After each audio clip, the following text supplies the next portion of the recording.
Ergo sum adalah sebuah ungkapan yang diutarakan oleh Descartes, sang filsuf ternama dari Prancis, yang artinya, aku berpikir maka aku ada. Kalimat ini sering muncul saat membahas filsafat. Lalu, apakah filsafat itu? Inilah pendapat para pakar. Assalamualaikum warahmatullahi wabarakatuh. Filsafat menjadi pondasi keilmuan dalam membangun peradaban, karena filsafat melandasi benih-benih kemampuan berpikir logis dan kritis. Manusia menjadi begitu istimewa karena bahasa, karena di dalam bahasa itu ada konstruksi yang begitu rumit yang bisa dijelaskan dengan filsafat, dan itu yang membuat manusia istimewa.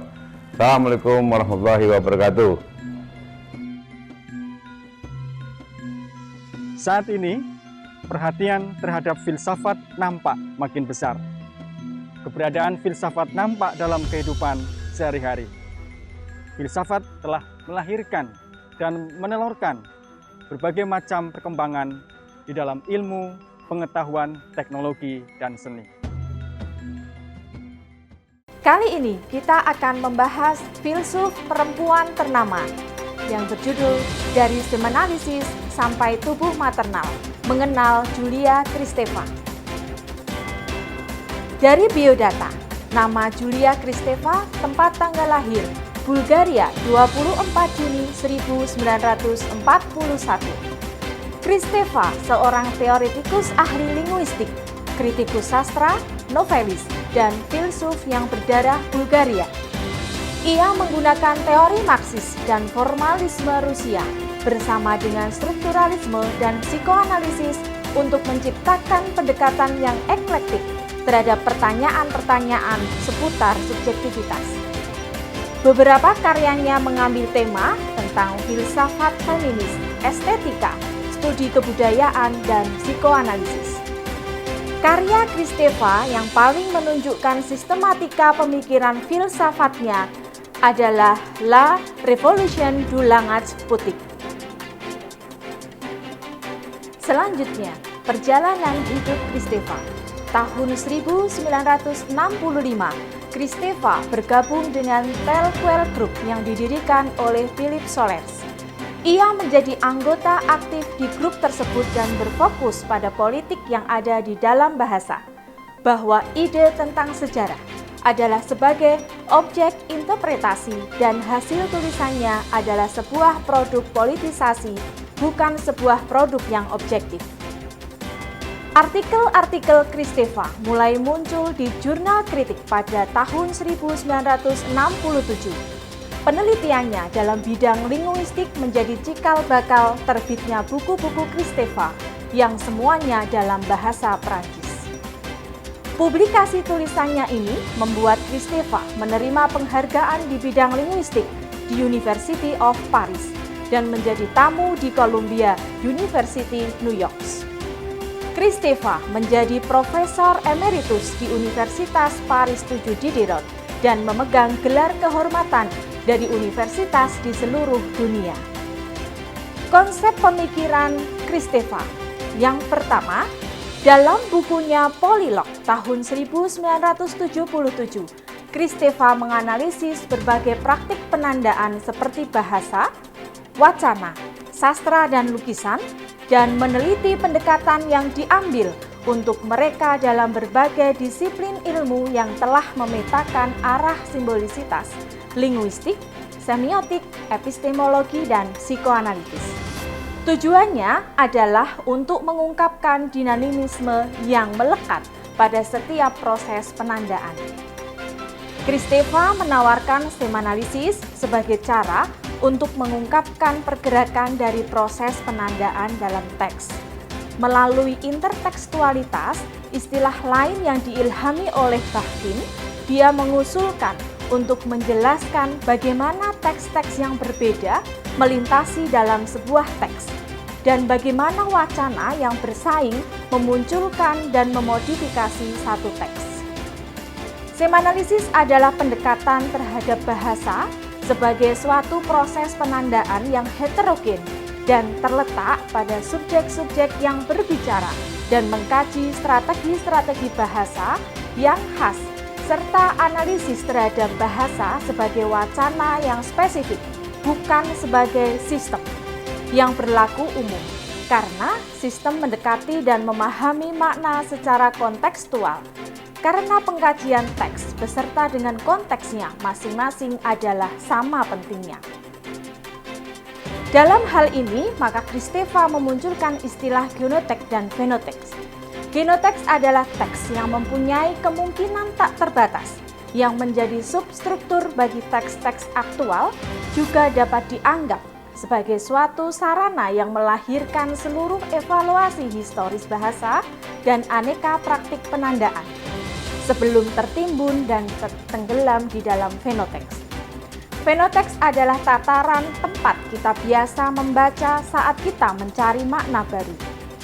Aktual yang bersumber dari genoteks, fenoteks meliputi seluruh fenomena dan ciri-ciri yang dimiliki oleh struktur bahasa, pengarang, dan gaya interpretasi.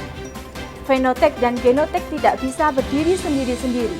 Mereka selalu ada bersamaan dalam proses yang disebut sebagai proses penandaan. Praktik pembentukan makna atau wacana.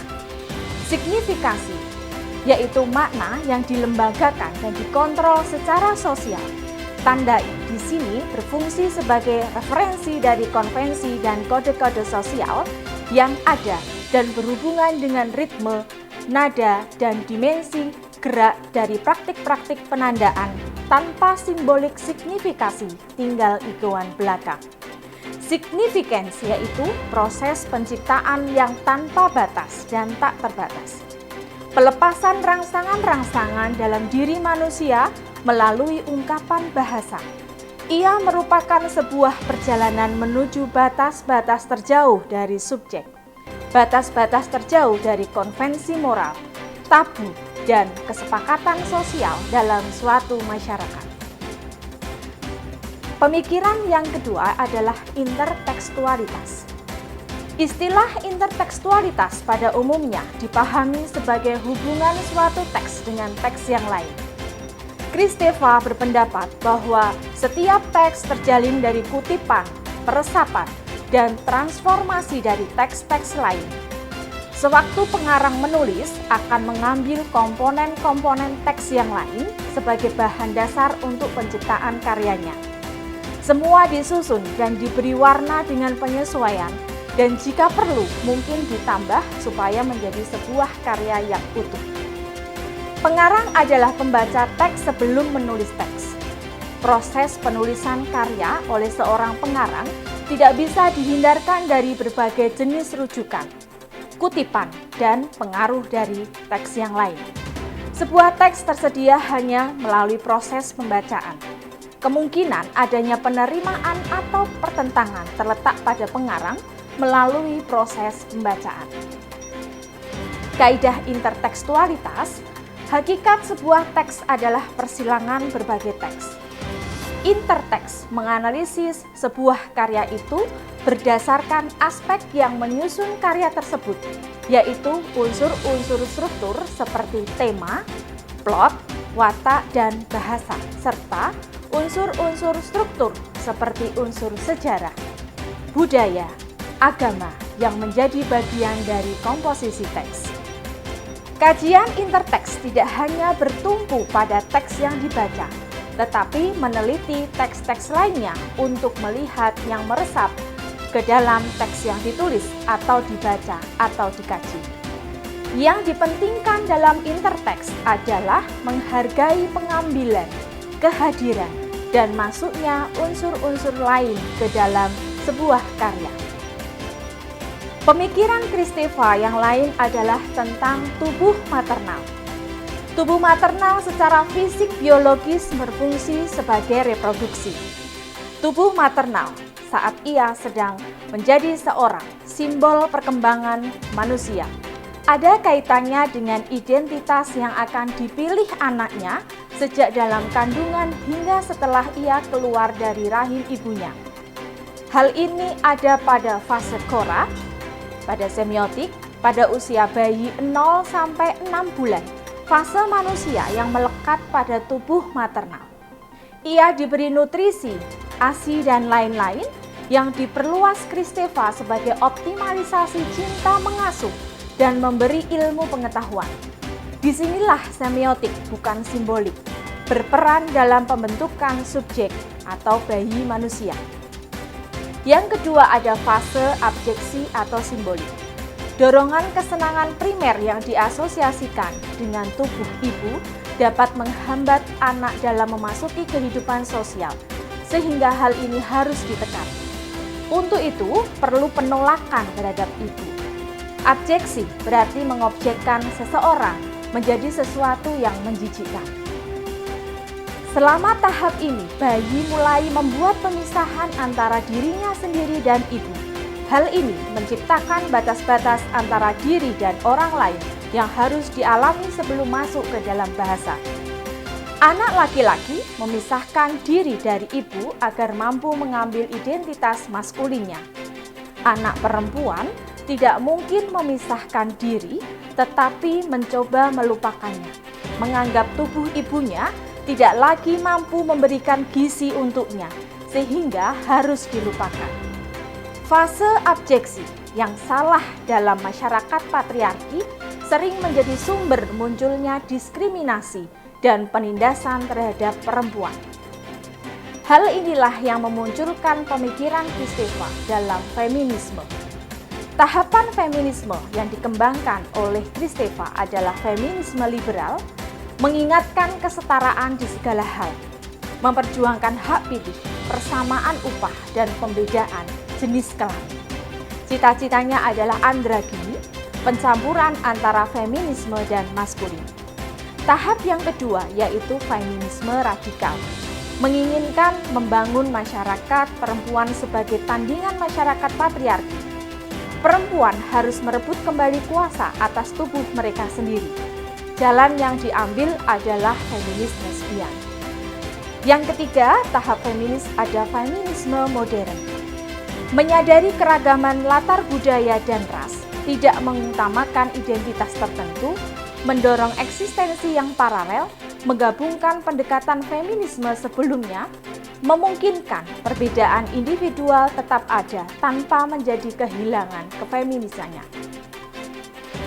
Beberapa kajian teori Julia Kristeva nampak pada beberapa penelitian, di antaranya adalah oposisi dalam novel Rahufana Tatwa, karya Agus Sunyoto, analisis intertekstual Julia Kristeva.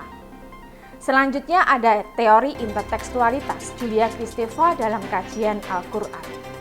Ada juga oposisi teks anak dan kemenakan karya Marah Rusli, ini juga kajian intertekstualitas Julia Kristeva. Kemudian ada membongkar maskulinitas dan mengangkat pengalaman perempuan dalam seni. Citra para tokoh wanita dalam cerpen ini juga merupakan tinjauan dari perspektif feminisme Julia Kristeva dan penelitian-penelitian lain yang serupa. Itulah hal yang berkaitan dengan Julia Kristeva, tentu hal yang menarik dan mendasari dari teori-teori yang berkembang saat ini. Terima kasih atas perhatiannya, sampai berjumpa pada filsuf berikutnya. Terima kasih.